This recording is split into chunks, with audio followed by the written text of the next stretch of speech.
रात के खाने का समय था। मानसी सभी लोगों के लिए खाना लगा रही थी और जैसे ही खाने के बर्तन का ढक्कन हटाकर विभा ने देखा तो वो कहने लगी, तुझे कितनी बार बोला है बहू कि तू राजमा चावल मत बनाया कर जब तुझे नहीं आता तो तू फिर भी बार बार राजमा चावल क्यों बनाकर रख देती है। माँ जी, मैं राजमा चावल इसलिए बनाती हूँ क्योंकि घर वालों को रात में चावल बहुत अच्छे लगते हैं और जब तक मैं बार बार राजमा चावल बनाकर कोशिश नहीं करूँगी तब तक अच्छे से राजमा चावल बनाना कैसे सीखूंगी।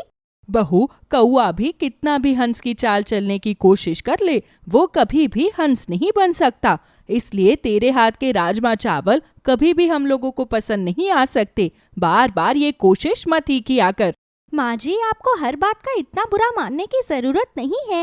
एक बार आप खा कर तो देखिए, क्या पता आपको इस बार मेरे हाथ के राजमा चावल पसंद आ जाए। हाँ विभा, मानसी बहू ने इतने प्यार से बनाया है, हम एक बार खाकर देखते हैं। मुझे पूरी उम्मीद है कि ये तुम्हें जरूर पसंद आएंगे।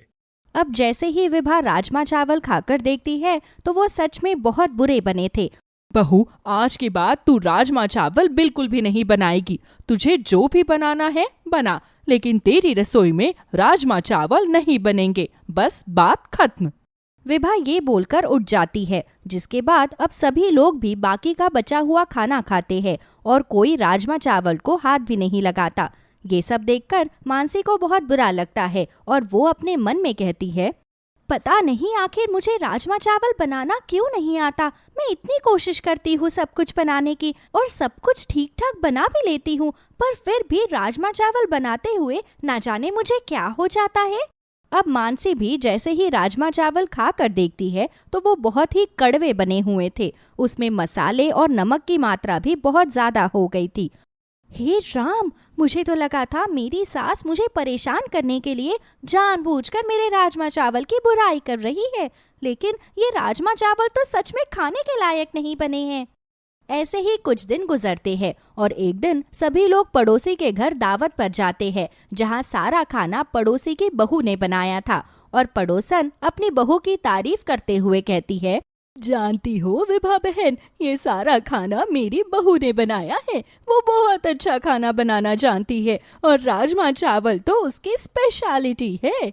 अच्छा, ऐसी बात है तो हमें रात में चावल खाकर जरूर देखना चाहिए। और हमारे परिवार वालों को तो राजमा चावल बहुत पसंद है, लेकिन मेरी बहू राजमा चावल बना ही नहीं पाती। इस बात पर पड़ोसन ने हंसते हुए कहा, कोई बात नहीं विभा बहन, तुम अपनी बहू को कुछ दिन मेरी बहू के पास क्लासेस लेने भेज देना और मेरी बहू उसे बहुत अच्छे से राजमा चावल बनाना सिखा देगी। ये बात सुनकर सभी लोग हंसने लगते हैं और मानसी को बहुत ज्यादा बुरा लगता है कि सब लोग उसका इस तरह से मजाक उड़ा रहे थे। उसने अपने मन में कहा, आखिर मैं इतने बुरे राजमा चावल बनाती हूँ क्या? अगर बनाती भी हूँ तो इसमें मेरी क्या गलती है? पता नहीं क्यों जब भी मैं राजमा चावल बनाती हूँ वो कड़वे हो जाते हैं।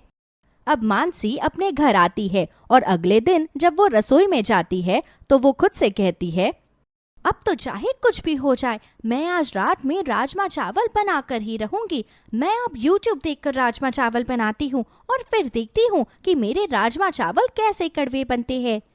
अब मानसी फिर से राजमा चावल बनाने लगती है और तभी उसकी ननंद कीर्ति रसोई में आती है और कहती है, भाभी आज आप क्या बना रही हो? बड़ी अच्छी खुशबू आ रही है खाने की। दीदी, आज मैं राजमा चावल बना रही हूँ और उम्मीद है कि इस बार घर वालों को वो बहुत पसंद आएंगे। भाभी, आप जानते हो ना कि हमारे घर वालों को राजमा चावल बहुत पसंद है, लेकिन आपके हाथ के नहीं। आप जब भी रात में राजमा चावल बनाते हो तो वो कड़वे बनते हैं, इसलिए कोई भी आपके राजमा चावल नहीं खाता है। आप कुछ और बना दो ना, राजमा चावल बनाने की क्या जरूरत है। दीदी, आप बिल्कुल भी फिक्र मत करो, मैं राजमा चावल YouTube पर देखकर बना रही हूँ और मैं बहुत अच्छे राजमा चावल बनाने वाली हूँ। ठीक है भाभी, आपको जो बनाना है बना लो, पर साथ में कुछ और भी बना देना, ताकि अगर लोग राजमा चावल ना खा पाए तो कुछ और खा ले। हाँ दीदी, ये आपने बहुत अच्छी बात की है। अगर इस बार भी किसी कारण मेरे राजमा चावल कड़वे बनते हैं या अच्छे नहीं बनते तो मैं कुछ और भी बनाकर रखती हूँ, ताकि कोई मेरी वजह से भूखा ना रह जाए। हाँ भाभी, आप एक बार माँ जी से मिलाओ, माँ आपको कब से बुला रही है। थोड़ी देर रसोई मैं संभाल लेती हूँ, वरना वो बेकार में आप पर गुस्सा करेंगी। हाँ, ये बात तो तुमने बिल्कुल ठीक कही। वैसे भी न जाने खाने में राजमा चावल देखकर उनका क्या हाल होगा। तुम रसोई संभालो, मैं बस अभी पूछ कर आती हूँ कि उन्हें मुझसे क्या काम है। जिसके बाद अब मानसी कीर्ति को रसोई में खड़ा करके खुद अपनी सास के पास चली जाती है। तो उसकी सास बैठकर टीवी देख रही थी और वो अपनी सास से कहती है, माँ जी, आपने मुझे बुलाया, कुछ काम था क्या? अरे नहीं बहू, मैंने तुझे नहीं बुलाया है। मैं भला तुझे क्यों बुलाऊंगी? पर दीदी ने तो मुझसे कहा कि आप मुझे बुला रही है। लगता है आपको बोलने की आदत पड़ गई है। पर मैंने तो तुझे नहीं बुलाया था, तुझे कोई गलतफहमी हुई होगी। और बोलने की आदत मुझे नहीं, ज्यादा याद रखने की आदत तुझे पड़ गई है। मैंने तुझे नहीं बुलाया है। अगर आपने मुझे नहीं बुलाया है तो कीर्ति दीदी ने मुझे यूं क्यों कहा कि आप मुझे बुला रही है? अभी जाकर दीदी से पूछ लेती हूँ। अब मानसी रसोई में जाकर देखती है तो कीर्ति ने हाथ में नमक का डब्बा और कुछ मसाले उठाए हुए थे और कीर्ति अपने आप से कहती है, अरे मेरे घर वालों को राजमा चावल बहुत अच्छे लगते हैं और भाभी तो बनाती भी बहुत अच्छे राजमा चावल है। अगर सब लोगों को ये पता चल गया कि मैं ही नमक और मसाले डालकर राजमा चावल को कड़वा कर देती हूँ तो बेकार में मेरी पिटाई हो जाएगी। मैं जानबूझकर जब जब भाभी राजमा चावल बनाती है उसमें मसाले मिला देती हूँ ताकि वो राजमा चावल खराब हो जाए और मुझे बार बार राजमा चावल खाने को ना मिले। मानसी सब कुछ छुप कर देख और सुन लेती है और वो हैरान हो जाती है और अपने मन में कहती है, हे राम जी, इसका मतलब ये सब कुछ कीर्ति दीदी कर रही थी, वो भी बस इसलिए क्योंकि उन्हें राजमा चावल पसंद नहीं है। ये तो हद होती है। और यहाँ शादी के बाद इतने महीनों से मैं परेशान हो रही हूँ कि मेरे राजमा चावल कड़वे क्यों बनते हैं। जब भी मैं उन्हें बनाकर रखती हूँ तो वो बहुत स्वादिष्ट लगते थे और जैसे ही सब खाने लगते थे तो वो कड़वे हो जाते थे। ये सब तो कीर्ति दीदी का किया धरा था। मुझे उनकी पोल पट्टी सभी घर वालों के सामने खोलनी ही होगी। जिसके बाद अब मानसी अपना फोन निकालती है और छुपकर कीर्ति को मसालों में मिलावट करते हुए वीडियो बना लेती है और उसके बाद खुद से कहती है, अब मजा आएगा ना। अब कीर्ति दीदी के बारे में मैं सबको बता दूंगी और उसके बाद माँ जी मेरी तारीफ करेंगी और मैं इतने बढ़िया राजमा चावल बनाती थी मायके में, फिर ना जाने ससुराल में आकर मेरे राजमा चावल क्यों खराब हो रहे थे, आज मुझे पता चला। जिसके बाद अब मानसी वापस रसोई में जाती है और कीर्ति उसे राजमा चावल का जिम्मा पकड़ाकर अपने कमरे में चली जाती है और मानसी वो सारे राजमा चावल फेंक कर फिर से राजमा चावल बनाकर रख देती है और जब तक वो बनकर तैयार नहीं होते तब तक उसके पास ही खड़ी रहती है। सभी लोग खाने की टेबल पर बैठे हुए थे और कीर्ति ने अपने मन में कहा, अब मजा आएगा ना। माँ जैसे ही फिर से राजमा चावल देखेगी तो इस बार तो बर्तन उठाकर भाभी के सर पर ही पलट देगी और फिर भाभी के सर से भी राजमा चावल बनाने का भूत उतर जाएगा और मुझे रात में राजमा चावल बार बार खाने को नहीं मिलेंगे। कीर्ति अपने मन में ये सब ख्याल सजा ही रही थी कि तभी विभा बर्तन हटाने पर राजमा चावल देखती है तो हैरान होकर मानसी से कहती है, बहू, तुझे कितनी बार मैंने बताया है कि राजमा चावल मत बनाया कर, तुझे राजमा चावल बनाने नहीं आते हैं।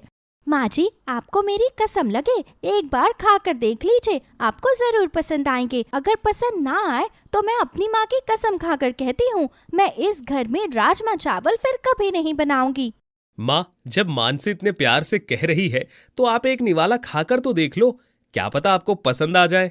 नहीं, तुमने मुझे किसी तालाब का मेंढक समझा है क्या, जो हर बार मैं ही जांच करके देखूं?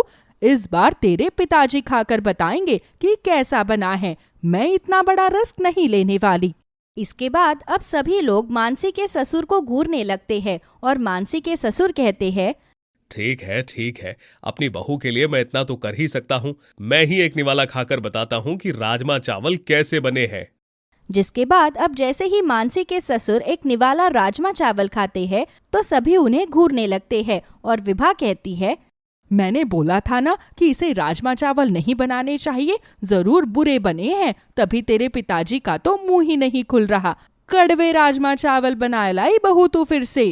तभी मानसी का ससुर अपनी चुप्पी तोड़ते हुए बोलता है, अरे ये राजमा चावल अच्छे नहीं, बल्कि कमाल के बने हैं। ऐसे राजमा चावल तो मेरी पत्नी ने भी आज तक नहीं बनाए हैं और ना ही मैंने किसी शादी ब्याह में खाए हैं। बहुत स्वादिष्ट बने हैं ये राजमा चावल। ये बात सुनकर सब लोग हैरान हो जाते हैं। वहीं कीर्ति भी परेशान हो गई थी कि राजमा चावल अच्छे कैसे बने। अरे ये कैसे हो सकता है? इन राजमा चावल को तो मैंने खुद अपने हाथों से कड़वे राजमा चावल बना दिए थे, फिर ये अच्छे कैसे बन सकते हैं? कीर्ति गलती से ये सब बात अपने मुंह से निकाल देती है और सब लोग उसकी बात को सुन लेते हैं और हैरान हो जाते हैं। जिसके बाद में वहां से अब मानसी कीर्ति की वीडियो दिखा देती है और विभा कहती है, कीर्ति बेटी, तूने बहुत गलत किया। तुझे राजमा चावल नहीं खाने थे तो हम तुझे मना नहीं करते। माना, हमारे घर में खाने का अपमान नहीं किया जाता और जो बनता है सबको प्रेम से खाना पड़ता है, लेकिन इसका मतलब ये नहीं कि तू बहू के बनाए खाने का तिरस्कार करवाए और उसमें मिलावट करे। कीर्ति को भी अपनी गलती का एहसास होता है और वो सबसे माफी मांगती है, जिसके बाद में अब कड़वे राजमा चावल की गुत्थी सुलझ जाती है और सब लोग मानसी के हाथ के बनाए लाजवाब राजमा चावल का आनंद लेते हैं। सुबह सुबह का वक्त था। गली में सब्जी वाला जोर जोर से सब्जी के लिए आवाज लगा रहा था। तभी रसोई में काम कर रही कविता जल्दी से भागकर बाहर जाती है और सब्जी वाले से बोलती है, भैया आलू कितने रुपए किलो है? 100 रुपए के 5 किलो है मैडम जी। कितने किलो चाहिए? 10 किलो आलू दे दो भैया। 10 किलो आलू मैडम जी? अब तो होली भी चली गई। आप होली के बाद चिप्स बनाएंगी क्या आलू के? अरे चिप्स नहीं, मैं तो आलू का अचार बनाऊंगी भैया। आलू का अचार? आलू का भी अचार होता है क्या मैडम जी? पहली बार सुन रहा हूँ। और नहीं तो क्या, आलू का भी अचार होता है, जैसे गाजर का, मूली का, मिर्ची का, शलगम का, इन सब का अचार होता है, वैसे आलू का भी अचार होता है। पता नहीं मैडम जी, हम तो कभी खाए नहीं है आलू का अचार। अगर आप बुरा ना माने तो आलू का अचार बनने के बाद आप थोड़ा सा आलू का अचार दिखा देंगे तो बहुत अच्छा होगा, क्योंकि मैं भी देखना चाहता हूँ आखिर ये आलू का अचार होता कैसा है। अरे भैया, आप भी कैसी बातें कर रहे हैं? इसमें बुरा मानने वाली क्या बात है? और हाँ, जैसे ही आलू का अचार बनकर तैयार हो जाएगा, मैं आपको खुद स्पेशल आलू का अचार देने के लिए आऊंगी। लेकिन उससे पहले आप 10 किलो आलू तोल दो, पर एक चीज का ख्याल रखना, आलू खराब नहीं होने चाहिए। सारे ही आलू बढ़िया है मैडम जी, कोई सा भी ले लीजिए। शिकायत हुई तो आप मुझे अपने हाथ का अचार मत खिलाना। अच्छा ठीक है भैया, आप जल्दी से 10 किलो आलू कर दीजिए, मुझे बहुत देर हो रही है, घर भी जाना है, बहुत सारा काम पड़ा है घर पर। ये लीजिए मैडम जी, आपके 10 किलो आलू। अब जी भर कर अपना आलू का अचार बनाइए। सब्जी वाले से 10 किलो आलू लेकर कविता उन आलू के साथ घर पर आ जाती है और सभी आलूओं को टेबल पर रख देती है। घर में इतने सारे आलू देखकर कविता की सास सुधा कविता से बोलती है, बहू, इतने सारे आलू किस लिए लेकर आई है तू? भंडारे के लिए सब्जी बनाने का ऑर्डर मिल गया है क्या तुझे, जो तू इतने सारे आलू उठाकर ले आई है यहाँ? अरे क्या करेगी इतने सारे आलूओं का? सब्जी का ऑर्डर नहीं मिला है माँ जी, ये तो मैं आलू का अचार बनाने के लिए लेकर आई हूँ। और एक चीज माँ जी, आपने बहुत सारे अलग अलग प्रकार के अचार खाए होंगे, लेकिन कभी आलू का अचार नहीं खाया होगा, इसलिए मैं आलू का अचार बनाने के लिए ही इतने सारे आलू लेकर आई हूँ। आलू का अचार? बहू तो पागल हो गई है क्या, या मुझे पागल बना रही है सुबह सुबह? भला आलू का भी कोई अचार होता है क्या? लगता है तूने कोई फालतू की वीडियो देख ली होगी जिसमें कोई आलू का अचार बनाने का तरीका सिखा रहा होगा, तभी तो तेरे मन में भी आलू का अचार बनाने का ख्याल आ गया है। ना आप पागल हुई है, ना मैं आपको पागल बना रही हूँ, और मैं तो पहले से ही समझदार हूँ। आलू का अचार बनाने के लिए ही मैंने ये 10 किलो आलू खरीदे हैं, और मैंने कोई वीडियो नहीं देखा है। आलू का अचार बनाना मुझे बहुत अच्छे तरीके से आता है, वो तो बस ये इतना फेमस नहीं है, इसलिए लोग इसे जानते नहीं हैं। मुझे तो सुनकर ही बड़ा अजीब सा लग रहा है, आलू का अचार पता नहीं कहाँ से सीख कर आई है तू। अरे मैं तो कहती हूँ 10 किलो आलू बर्बाद करने से बेहतर है तू आलू के चिप्स ही बना ले, कम से कम हमारा आलू बर्बाद तो नहीं होगा ना। अरे माँ जी, आप बेकार की चिंता कर रही है। अरे आपको पता भी है, आलू का अचार उस जमाने में मेरी दादी बनाया करती थी, और मुझे अपनी दादी के हाथ का बना हुआ आलू का अचार बहुत पसंद है। और उन्होंने ही मुझे आलू का अचार बनाना सिखाया है। इसलिए एक दिन अचानक मुझे आलू के अचार का स्वाद ही याद आ गया है और मैंने सोचा कि अब मैं अपने ससुराल में भी आलू का अचार बनाऊंगी, इसलिए मैं ये आलू खरीद के ले आई। अगर तू आलू का अचार डाल ही रही है तो साथ में मेरे लिए आम का अचार भी डाल लियो। मुझे घर का आम का अचार बहुत पसंद है। अरे माँ जी, आप एक बार मेरे हाथ का बना हुआ आलू का अचार खाओ तो आम का अचार खाना तो आप भूल ही जाओगी। इतना कहकर कविता वहां से चली जाती है और अपने खरीदे हुए सारे आलूओं को पहले वो अच्छे से धोती है और उसके बाद उन्हें पतला पतला काट कर धूप में सुखा देती है। और फिर कविता उन सारे आलूओं को फ्राई करती है और उनमें बहुत सारे मसाले और कई चीजें मिलाकर धूप में रख देती है।